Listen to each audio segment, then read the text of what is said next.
what is reality? Knowledge? The meaning of life?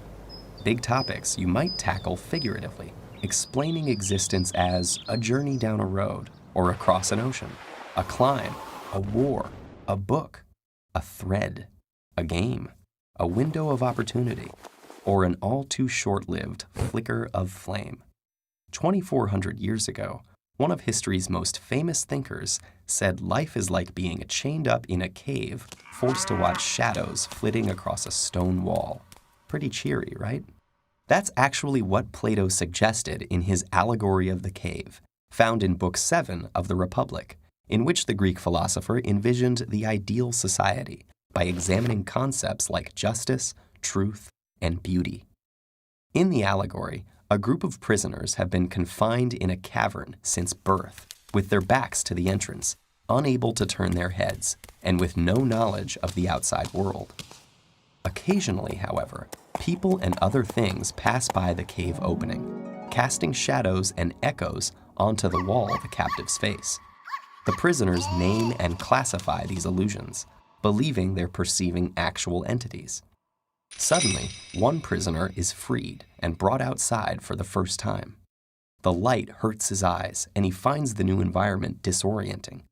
When told that the things around him are real, while the shadows were mere reflections, he cannot believe it. The shadows appeared much clearer to him, but gradually his eyes adjust until he can look at reflections in the water, at objects directly, and finally at the sun, whose light is the ultimate source of everything he has seen. The prisoner returns to the cave to share his discovery, but he is no longer used to the darkness and has a hard time seeing the shadows on the wall. The other prisoners think the journey has made him stupid and blind and violently resist any attempts to free them. Plato introduces this passage as an analogy of what it's like to be a philosopher trying to educate the public.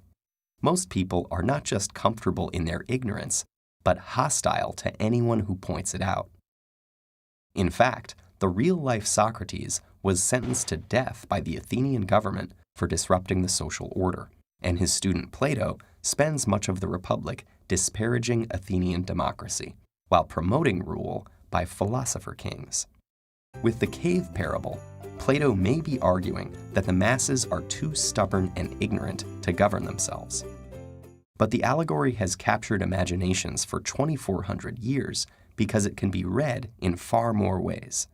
Importantly, the allegory is connected to the theory of forms developed in Plato's other dialogues, which holds that, like the shadows on the wall, things in the physical world are flawed reflections of ideal forms, such as roundness or beauty.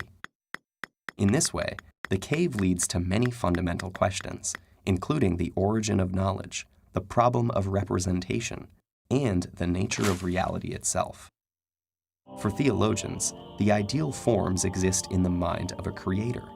For philosophers of language viewing the forms as linguistic concepts, the theory illustrates the problem of grouping concrete things under abstract terms. And others still wonder whether we can really know that the things outside the cave are any more real than the shadows. As we go about our lives, can we be confident in what we think we know? Perhaps one day a glimmer of light may punch a hole in your most basic assumptions. Will you break free to struggle towards the light, even if it costs you your friends and family? Or stick with comfortable and familiar illusions? Truth or habit? Light or shadow? Hard choices. But if it's any consolation, you're not alone. There are lots of us down here.